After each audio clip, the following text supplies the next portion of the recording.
nous excusons pour les petites coupures qu'il y a eu. C'est les petits problèmes techniques qu'il fallait régler. Mais nous ne pouvons pas perdre le fil de nos idées. On disait que celui qui connaît ne peut pas être manipulé. Donc, ces kabbalistes-là, ces francs-maçons, ces gnostiques, ces rosicruciens, ces chrétiens, hein, papes et autres, ne manipulent que ceux qui ne connaissent pas. Puisque je suis en train de démonter la thèse de ce monsieur, qui en écoutant sa vidéo, donne l'impression qu'il est irréfutable. Vous voyez comment je le démonte petit à petit. Donc, ensuite, donc, j'ai dit, Is n'est pas fils. Is n'est ni fils ni œuf. Donc, ce n'est pas Isra, c'est Sarah. Donc, en voulant mettre Is pour forcer que ça devienne Israël, hein, et après il va ajouter elle. Hein, en voulant mettre ça, on voit là où le petit jeu se trouve. C'est-à-dire, parfois il utilise les demi-vérités. Et après il dribble, il jongle là, tout ça. Là où tu ne maîtrises pas, il t'amène. Il t'amène. C'est ça. Donc, il dit donc que Isra, c'est-à-dire Osiris, hein, est le roi d'Israël. Bon, si on suppose même que Isra là, on lui accorde que Is même ses fils. Même comme c'est pas vrai.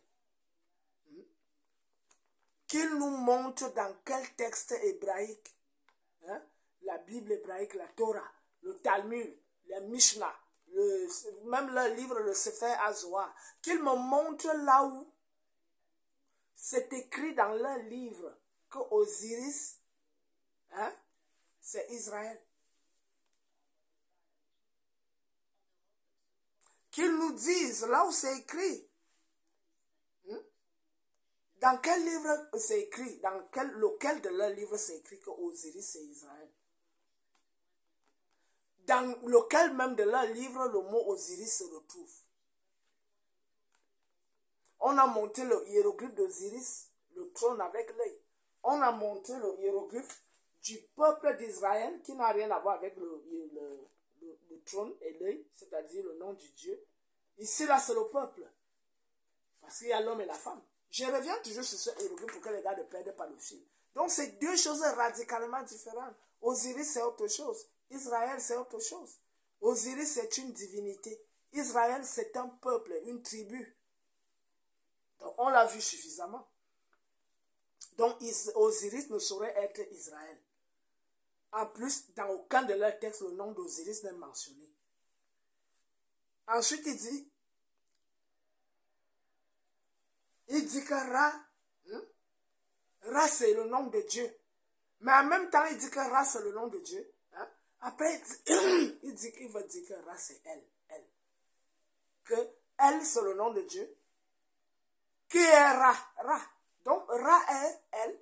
Non, Ra ne saurait être elle. Parce qu'on a précisé que elle, c'est le Dieu du vent. Ra, c'est le soleil. Là, Ra, c'est la lumière. Donc, Ra ne saurait être elle. Et si même elle est même quelque chose, elle est une émanation de Ra. Parce que elle, c'est Chou. Chou sort d'où? Ça sort de Ra, non? Hein? Comment tu peux donc dire que Chou est Ra? Chou est Chou, Ra est Ra. Le vent est le vent, le soleil est le soleil. Donc, elle est elle, et Ra est Ra. Elle, c'est-à-dire le vent, et elle, c'est-à-dire le vent. Et Ra, c'est-à-dire le soleil, et Ra, c'est-à-dire le soleil. Voilà. Il faut parler terre à terre comme ça pour que les gars comprennent. Donc, elle ne saurait être Ra. Donc, quand ils disent donc le Dieu unique qu'ils adorent, ce n'est pas Ra, c'est elle. Ou bien Yahweh, Yahou. Ce n'est ni Ra, ni Amon, ni Atum, ni rien de ça. Voilà. Maintenant, il dit encore quelque chose de très grave. Il dit que Néter, le mot Néter, est une convention des égyptologues. Aïe, aïe, aïe, aïe, aïe. C'est là où ce monsieur m'a fini. Mais on écrit Net, donc N-T-R. En réalité, c'est Ntara. Ntara. Ntara. Bon. Je crois que j'ai expliqué ça quelque part ici. Voilà. Ici. Regardez très bien là. Bon, c'est vrai que c'est inversé. En réalité, c'est N-T-R. Donc, nous on met donc Ntara. Ntara, ça veut dire quoi? Celui qui commence. Ntari, ce qui commence. Metari, le commencement. Tari, commencer. Donc, ce qui est au fondement. Ntara, c'est ce qui est au fondement. Ce qui engage le processus. Ntara. Donc, c'est pas Néter. Là, on peut comprendre que là, c'est les égyptologues qui disent Néter. Mais en réalité, le NTR, là, c'est Ntara. Parce que c'est une langue bantou. Et quand on dit Ntara, on retrouve l'essence même du mot Néter. Et le mot Néter devient plus clair pour nous. Parce que Ntara, c'est ce qui commence, ce qui engage le commencement. Metari, c'est le commencement. Tari, c'est commencer. Donc, c'est ce qui est à l'origine. Donc, Néter, ce qu'on dit vulgairement Néter, c'est Ntara. Ntari. Metari. Tari. Ce qui est à l'origine, ce qui est au fondement, ce qui engage, ce qui est la cause première. C'est ce que Néter signifie. Donc, il ne saurait nous dire que Néter est une convention des égyptologues. Sauf si il nous rejoint en disant que ça ne doit pas être prononcé Néter, mais ça doit être prononcé Ntara, Ntari, Metari, Tari. Là, on peut être d'accord avec lui. Mais s'il dit que ce mot, en réalité, ne signifie rien, alors il s'égare. Parce que c'est les égyptologues qui mettent E entre N et T, et ensuite ils mettent E entre T et R. C'est parce qu'ils ne connaissent pas ce que le mot signifie. Et nous, on sait donc qu'il n'y a pas de E entre N et T. C'est Nt, NT, Ta, NTA, R, Ra, Ri, Metari, Ntari, Ntara. Voilà. Donc, en réalité, c'est ce qu'il faut dire. On ne doit plus dire Néter. On doit dire Ntara, Ntari. Ce qui commence, ce qui est le fondement, le principe, ce qui est à l'origine, ce qui est la cause. Voilà. Je clarifie donc à ce monsieur Roger Sabat ce que Néter signifie au fond. Puisqu'il ne le savait pas. Ensuite, il dit que le Coran affirme que Allah a donné la vallée du Nil à Israël. C'est pas possible. Mais, si même il est vrai que le Coran le dit, le Coran a écrit à quelle période? À partir du 7e siècle, 8e siècle. Même si il y aurait les hadiths, les traditions arabes, est-ce que la tradition arabe est plus vieille que la tradition égyptienne? On dit bien que les Arabes et les Juifs sont les descendants des Sémites, que ce sont des Sémites. Mais on connaît l'époque où les Sémites commencent à émerger. Et on sait que le premier homme sur terre, c'est l'homme noir. Donc, ce n'est ni l'arabe, ni le hébreu, le juif, qui doit venir nous dire à qui Dieu a donné la vallée du Nil.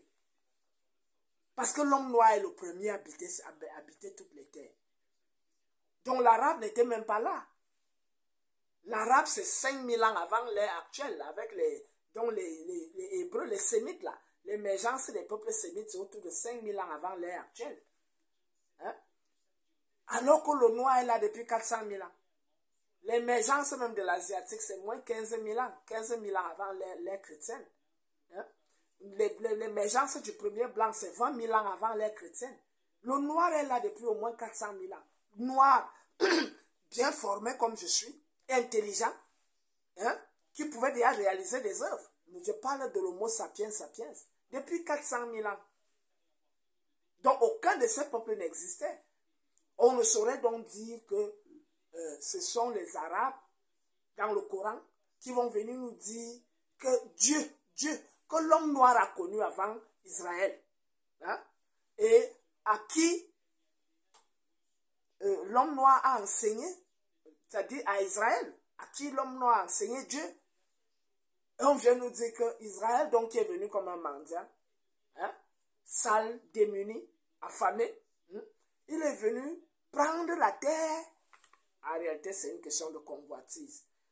Il ne peut que venir trouver les gens qui sont là. Puisque eux-mêmes, ils ont dit que l'âme de Dieu, la Shekinah, est descendue en Égypte. Ça veut dire que ce n'était pas là. Si le livre dit ça, ils sont clairs là-dessus, qu'ils ne sont pas les autochtones. Bon, quand il y avait donc donne, ou bien Allah donne la terre, une terre habitée par les autochtones, un peuple étranger, c'est quoi? Hein? C'est pas l'invasion, c'est pas le génocide, hein? C'est pas le vol. Voilà. Donc quand le Coran dit ça, que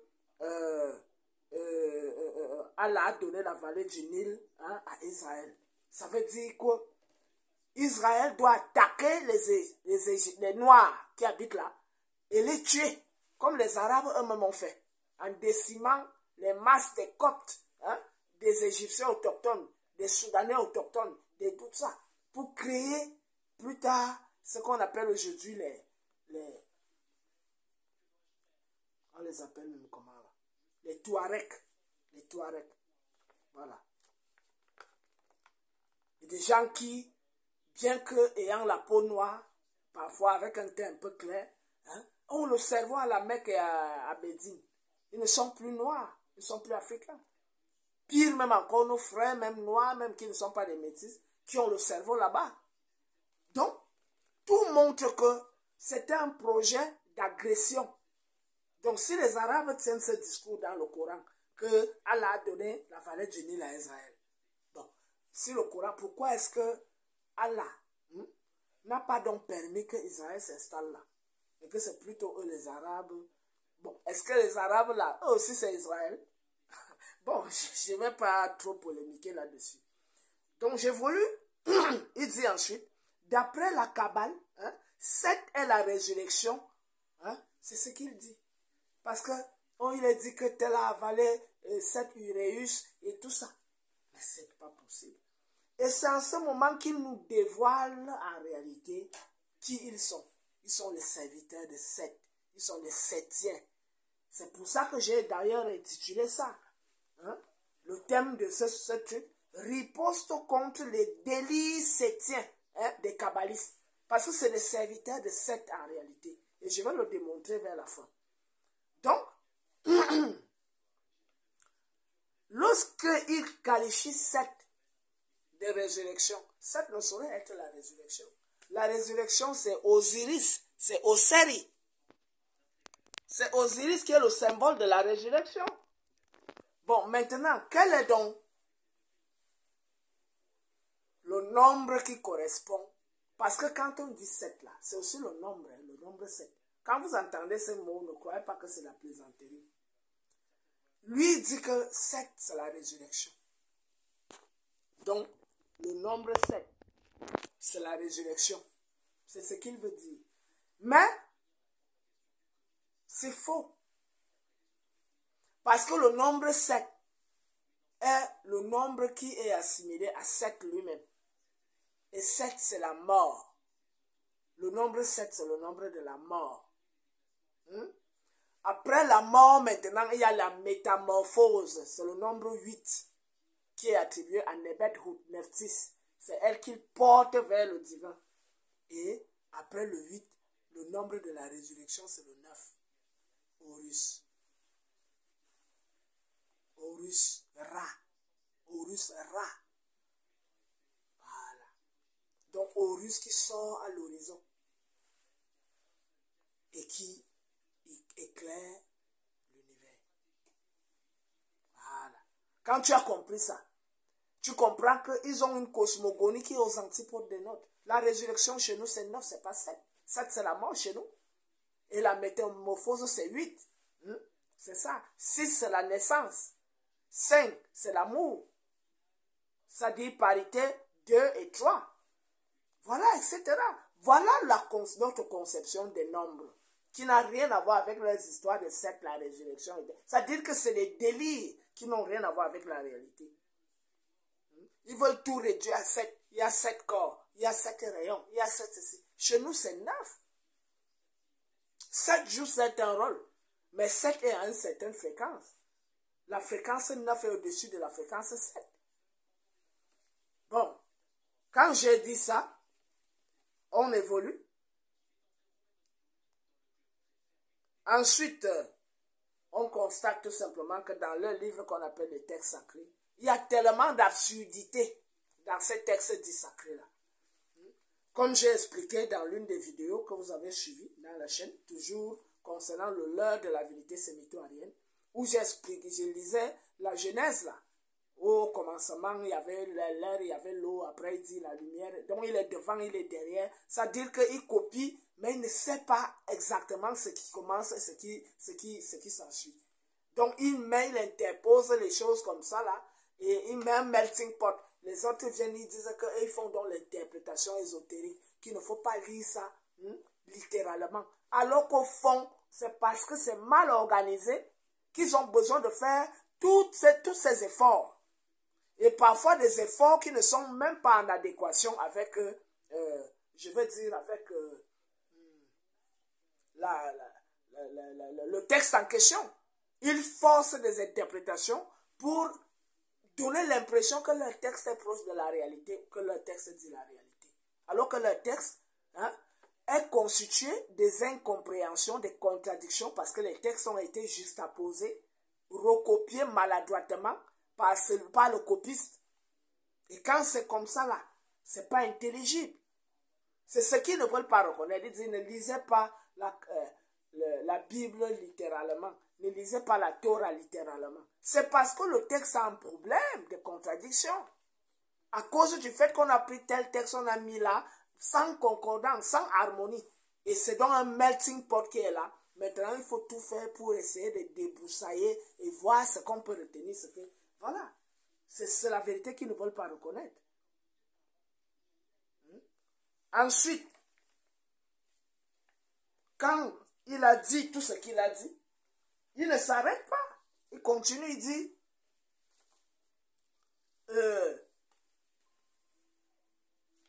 c'est 7. Les 7 Juréus. Qui est donc? Ils reconnaissent donc que c'est 7 qui est leur vrai Dieu. Donc en réalité, si la résurrection c'est 7, mais ils le disent clairement, ils disent que c'est 7 qui est l'élu. Je vais encore lire, parce que quand je parle, c'est comme si c'était de la plaisanterie. Je vais encore lire. Moi j'ai les textes là, ça c'est la Bible de Jérusalem. Voici ce que ce texte dit. Genèse chapitre 5, versets 1 à 4. Il dit, voici le livret de la descendance d'Adam. Le jour où Dieu créa Adam, il le fit à la ressemblance de Dieu, homme et femme. Il les créa et les bénit et leur donna le nom d'homme le jour où ils furent créés. Quand Adam eut 130 ans, il engendra un fils à sa ressemblance, comme son image, et il lui donna le nom de Seth. Le temps que vécut Adam après la naissance de Seth fut de 800 ans, et il engendra des fils et des filles. Toute la durée de la vie d'Adam fut de 930 ans, puis il mourut. Voilà. Donc, on nous fait comprendre que, et c'est de ce Seth-là, que la descendance de ce qu'ils appellent les patriarches va provenir. Ça va provenir de ce Seth-là. Donc, Noé, Enoch, Abraham, tout ça, c'est les fils de Seth. Voilà. Ça me donne le frisson parce que dans notre cosmogonie, Seth n'a pas enfanté, Seth est stérile. Parce que Seth, c'est le désert, c'est la neige. Comment il se retrouve avec le même Seth? Pourquoi ça correspond? Mais je vous explique. Les rois Ixos ont adopté les divinités Apophis et Seth comme leur divinité. Pourquoi? Parce que la figure d'Apophis et de Seth correspond à leurs mœurs. Il y a même eu l'un d'entre eux qui s'appelait Apophis. Et c'est cet Apophis qui se querellait avec le pharaon de la Haute-Égypte, qu'on appelait Sekenereta, parce qu'il y a une lettre intitulée La querelle d'Apophis et Sekenereta. Donc, Apophis était un roi Ixos. Donc, ils ont pris pour tutélaire, divinité tutélaire, les divinités tutélaires, la divinité Apophis et la divinité Set, qui sont les divinités symboles du chaos et du désordre. C'est d'ailleurs pourquoi nos ancêtres, les pharaons, les qualifiaient de Nebdouked, ceux aux mœurs perverses. Et les qualifiaient de Iadet, c'est-à-dire les ordures, les orduriers. Voilà. Vous comprenez, donc ils ont pris l'image de Set et d'Apophis. Donc quand on voit même certaines images des rois Ixos, on voit le symbole Set. Et c'est ce symbole Set que les prêtres d'Amon sont donc venus combattre. Le combat qui commence sur les Aménophis là, c'est parce que les prêtres d'Amon, après la victoire de la Haute-Égypte réalisée par le pharaon Iamessou, il y a eu une tentative de syncrétisme. Certains pharaons qui sont venus voulaient composer avec ce qui était déjà là. Même comme l'ennemi a été vaincu, d'autres sont partis. On voulait composer avec les restes des Ixos, c'est-à-dire les peuplades sémites là, dont les Hébreux, les Apirous et tout ça. On voulait rester avec eux en espérant qu'on peut les civiliser, alors que c'était la peste au sein du royaume. C'est donc eux qui ont hérité d'Akhenaton et de toute cette bande-là. C'est ça qui allait créer la Kabbale en réalité. Et on sait, j'ai fait des vidéos sur Akhenaton où je dis il fait partie des pharaons déviants, comme ceux de la 6e dynastie, les Pépi Néferkare et tous ces gens-là. J'ai fait une vidéo très explicite là-dessus. Allez réécouter la vidéo sur Lumière sur la supposée homosexualité entre Seth et Horus. Vous aurez beaucoup de révélations là-bas concernant certaines dynasties pharaoniques. Donc, ils ont donc choisi Seth. Et c'est pour ça qu'on comprend les masses d'Israël qui sont dépravées. Même dans leur livre qu'on appelle la Bible, là, le Dieu là les appelle le peuple au courroide, le peuple têtu. Bon, mais sauf que le Dieu de la Bible est à l'image de ce peuple-là. Parce qu'il les encourage à aller arracher les terres d'autrui, à aller piller, tuer, violer et rentrer avec le butin. Quand vous lisez la Bible, c'est partout. Guerre contre Moab, il y a eu ceci. Guerre contre ceci, voilà ce qu'il y a eu. On a massacré ceci, on a... Oui, voilà. Ils ont arraché la terre de Canaan. Voilà. Une terre qui était habitée. Ils ont dû causer un génocide. Parce que c'est Dieu qui leur a promis cette terre. Donc le Dieu, leur Dieu, c'est-à-dire un Dieu désordonné, un Dieu chaotique qui n'est rien d'autre que le Seth dont il venait. Seth. Donc les Sémites, lorsqu'ils sont entrés en contact avec nous, ils se sont appropriés les divinités qui ressemblaient à leurs mœurs, c'est-à-dire Seth et Apophis. Vous pouvez donc comprendre que la Kabbale n'est que le résultat de la logique de Seth et Apophis. Donc c'est très dangereux quand tu entends un noir qui te dit qu'il est pratiquant du judaïsme ou de la Kabbale. Il faut le fuir comme la peste. Parfois, ils sont ignorants. Ils ne savent pas. On manipule des énergies là-bas, mais c'est des énergies négatives. C'est des énergies septiennes et apophiciennes. Voilà. Donc, il fallait préciser ça.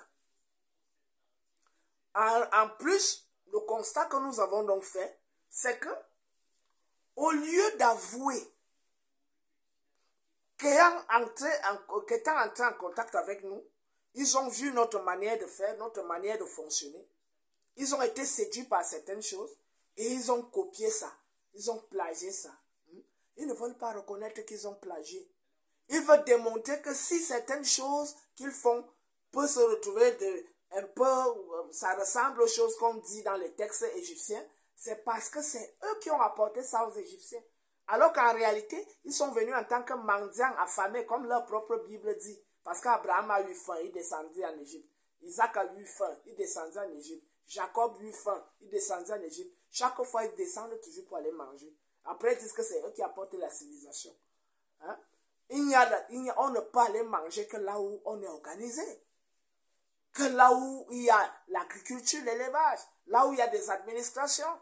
C'est-à-dire là où il y a la civilisation. Voilà. Donc, au lieu de dire qu'ils sont venus chez nous, ils ont vu certaines choses qu'on faisait, qui ne les arrangeaient pas. Ils ont pris ce qui les arrangeait. Ils ont balayé ce qui ne les arrangeait pas pour aller fabriquer quelque chose qui n'a rien à voir avec l'ordre de l'univers. Et nous venir nous proposer que c'est ça la vraie spiritualité que tout le monde doit suivre maintenant. Donc tout le monde doit devenir franc-maçon, tout le monde doit être rosicrucien, tout le monde doit être gnostique, tout le monde doit être chrétien, tout le monde doit être musulman. Moi, je ne dois pas pratiquer ma tradition parce qu'on va dire que je suis sorcier. Je ne dois pas pratiquer ma spiritualité parce qu'on va dire que je suis sorcier. Si je ne suis pas avec Jésus, je suis sorcier. Vous voyez à quel niveau nous sommes arrivés? Au point où entre nous, frères noirs, ici même, on se combat en Afrique. Les familles se déchirent. Les amis se déchirent à cause de ça. De ces histoires de religion importées. Et de visions du monde et des mouvements spirituels importés. Donc, c'est un réel problème. Donc, ils veulent absolument dissimuler le plagiat. Et en même temps qu'ils veulent dissimuler le plagiat, ils veulent dissimuler la falsification avec l'inversion des pôles, des vibrations d'énergie, comme je venais de le montrer sur l'arbre de la Kabbale et autres. Ils veulent montrer que c'est ça qui est vrai, c'est ça qui est la réalité. Bon, regardez donc le monde dans lequel on vit actuellement. Est-ce que c'est un monde modèle? Les femmes qui deviennent des hommes et portent des sexes, des hommes qui deviennent des femmes qui portent des sexes féminins, des hommes qui vont avec des hommes, des femmes qui vont avec des femmes, mais qui ne peuvent plus faire d'enfants dans ces conditions. D'autres qui vont même avec les animaux, d'autres qui vont même avec les cadavres. Tout ça, le matérialisme a gagné l'esprit aujourd'hui. Les hommes ne pensent qu'à l'argent. L'argent pour eux c'est devenu la vie. Et la vie a foutu le camp. La vie a été désacralisée. Et je rappelle, la vie a été désacralisée du moment où la femme a été désacralisée. Donc la désacralisation de la vie est une conséquence de la désacralisation de la femme. Parce que c'est la femme qui donne la vie. Nous voyons donc qu'il y a dissimulation d'une spiritualité à l'origine matriarcale, suivant l'ordre de l'univers, pour une spiritualité qu'eux ont fabriquée, une pseudo-spiritualité basée sur les énergies masculines, l'ordre patriarcal. L'arbre kabbalistique n'est rien d'autre que le produit d'un peuple patriarcal qui a introduit obligatoirement les énergies masculines et qui a fait de ces énergies des énergies dominantes dans son mode de spiritualité, avec toutes les conséquences que cela entraîne. La logique de domination, la logique de conquête, la logique de chaos, de guerre, de confrontation, de défis. C'est ça. Et ce n'est rien d'autre que les caractéristiques masculines. C'est ça. Donc, ensuite, on constate que la Kabbale juive est un mysticisme inversé et patriarcal. Et c'est le constat qu'on fait depuis que je parle là. Donc, ils récupèrent les codes ésotériques. Ils les utilisent à l'envers, sans plus mettre la vie au centre. Parce que le symbole de la vie, c'est la femme. Anek, Ankh, Ining. Nenou, nous, Noua, Nout.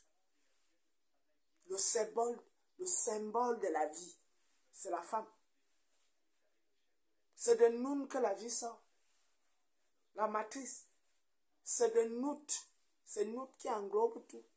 Je vous ai montré Nout là tout à l'heure. Donc, quand on a compris que la Kabbale juive est un mysticisme inversé et patriarcal. On doit retenir qu'un vrai noir, un vrai kamite, ne doit plus fricoter avec les livres de la Kabbale. Il doit rentrer dans les textes originaux. Donc, les textes des mastabas, les textes des sarcophages, les textes des pyramides, etc. C'est ça qu'il doit lire. Bien, maintenant, on évolue, on dit aussi, chaque spiritualité doit se refléter dans le réel et les comportements. Bon, quand on voit donc la spiritualité dominante actuelle, le christianisme, le judaïsme, l'islam, la franc-maçonnerie, la rose-croix, le gnosticisme et tout ça, tous ces mouvements d'origine d'origine sémite en réalité. Parce que dedans, dans la franc-maçonnerie, on va te parler du temple de Salomon. Dans la franc-maçonnerie, on va te parler de l'initiation d'Hiram Abif, et lequel Hiram était le constructeur du temple de Salomon. Dans la franc-maçonnerie, on va te parler du 13e livre de Moïse. On va te parler de l'étoile de David, des choses comme ça. Tu vois que c'est toujours les histoires de la Bible des Juifs là. Chez les gnostiques, pareil, Jésus, tout ça. Voilà. Donc, c'est des mouvements qui sont en réalité les mêmes, qui ont un même père et qui ont un même fondateur. Le peuple sémite, y compris l'islam. Parce que l'islam va te parler d'Adam. L'islam va te parler de Moïse, Moussa. L'islam va te parler des choses comme ça. Donc, c'est la boucle, c'est les mêmes gens. Aucun noir qui veut être utile à son continent ne devrait plus se retrouver dans ce genre de mouvement. Il doit rentrer dans les textes originaux, dans la tradition mère. Et nous sommes là pour vous orienter, pour vous guider. Nous sommes là pour vous. Donc, toute spiritualité doit donc se refléter par le comportement. La spiritualité sémite ne respecte pas la vie. Parce qu'elle fait la promotion de la volonté de puissance, de la volonté de domination, de la volonté de conquête. Elle fait la promotion des pulsions masculines, de l'homosexualité. Tel qu'on le voit aujourd'hui, c'est eux qui dirigent l'Europe et les États-Unis. Il ne faut pas se leurrer. C'est eux qui prennent les décisions. Donc les gay pride et tout ça, bon, ils ont leur liberté, mais il ne faut pas qu'ils exportent ça en Afrique. C'est ça qu'on refuse. Ils peuvent faire ça là-bas chez eux, oui. On ne leur interdit pas d'être libres de pratiquer ce qu'ils veulent, mais qu'ils nous laissent être ce que nous voulons être. Ce n'est pas à eux de venir nous dicter la notion de liberté, alors que ce qui est au centre pour nous, c'est la vie. Ce n'est pas le plaisir, ce n'est pas la liberté. La valeur primordiale et cardinale chez nous, c'est la vie. C'est la vie qui est sacrée. Et cette vie est symbolisée par la femme, qui doit s'unir à l'homme, qui sort d'elle. L'homme sort d'elle et elle se réunit à lui pour en faire une fois de plus. Donc chaque spiritualité doit se refléter dans le réel et les comportements. Ça veut dire que quand on parle des principes de l'univers, des codes métaphysiques, il faut que ces codes soient les vrais codes de l'ordre de l'univers, mais pas des codes fabriqués. On appelle ça un égrégore artificiel. On fabrique des choses comme ça pour manipuler des énergies qui vont nous servir pour réaliser telle ou telle chose. Et non des énergies qui peuvent servir à la prospérité ou bien-être collectif, au bien-être de tous, à l'évolution de tous et à l'élévation vers les principes maatiques, vers les principes de la justice, de la vérité, de l'harmonie, de l'équité. Non, la Kabbale ne prône pas ça. La Kabbale prône la volonté de puissance, de quête de puissance, domination, contrôle, matérialisme. C'est ça que la Kabbale met en avant. L'argent, le sexe, les délires, la magie négative. Voilà, c'est ça. Donc, j'ai donc poursuivi en disant que la spiritualité pratiquée par les pharaons n'est rien d'autre qu'une spiritualité négro-africaine. C'est une spiritualité d'origine négro-africaine. Elle ne saurait être d'une autre origine.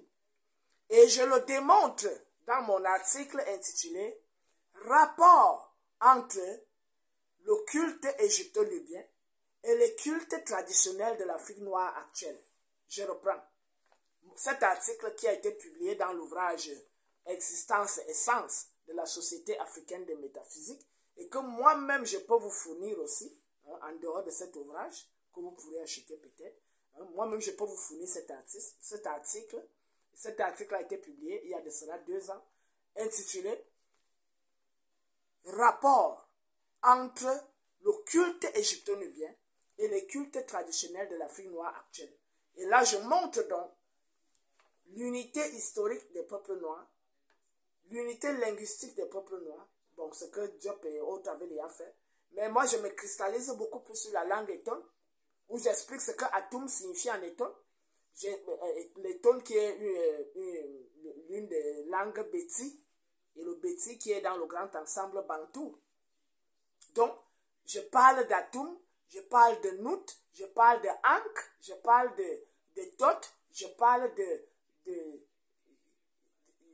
Pta, je parle de Noun, je parle de pas mal d'exemples que j'ai pris pour montrer que c'est tellement flagrant que la langue que les pharaons parlaient, c'était notre langue.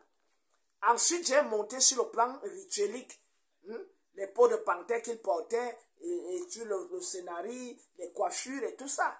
J'ai monté ça. J'ai monté au niveau des danses et tout ça. Donc, c'est un article vraiment corsé que je conseille beaucoup qui vont suivre cette vidéo, de lire, de recommander. Et je suis là pour ceux qui en veulent, ils peuvent me contacter. Et surtout, quand vous regardez les vidéos, il faut toujours cliquer en haut, là, quelque part, là, il y a un déroulé qui sort les numéros. Il y a une petite icône comme ça, là, en haut, là, vous cliquez là, ça ouvre, vous voyez le numéro de mes contacts et autres, pour ceux qui veulent souvent me contacter. Le contact WhatsApp, c'est le 676 40 74 40, plus l'indicatif, plus 237. Donc, la spiritualité égyptienne n'est rien d'autre qu'une spiritualité négro-africaine. Donc, confère l'article qui est le mien, intitulé « Rapport entre le culte égypto-nubien et les cultes traditionnels de l'Afrique noire actuelle ».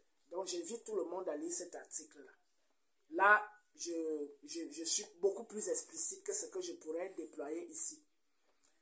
Donc, ensuite, je voulais donc terminer mon propos après avoir parcouru toutes les inerties émises par Roger Saba, le kabbaliste et pseudo-égyptologue, qui veut s'aventurer sur un terrain très glissant, sans savoir que Diop, Obenga et autres ont engendré beaucoup de disciples, sans oublier mon professeur Oumdigui, le professeur Nissi Sarr, sans oublier mes mentors tels que Mbombok Mbok Basson et Mbombok Pingimbus et tous ces gars, tous ces patriarches qui sont autour de moi, Asuzok Mbala et autres, et les Pygmées, Baka et tous ces gens, sans oublier tous mes ancêtres qui m'assistent dans tout ce que je fais, pour dire que, en réalité,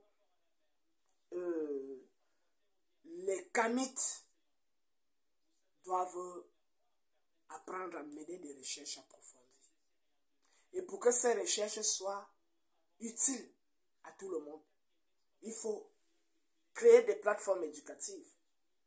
Et il faut aussi se rassurer qu'on est suffisamment cultivé pour pouvoir venir dire certaines choses.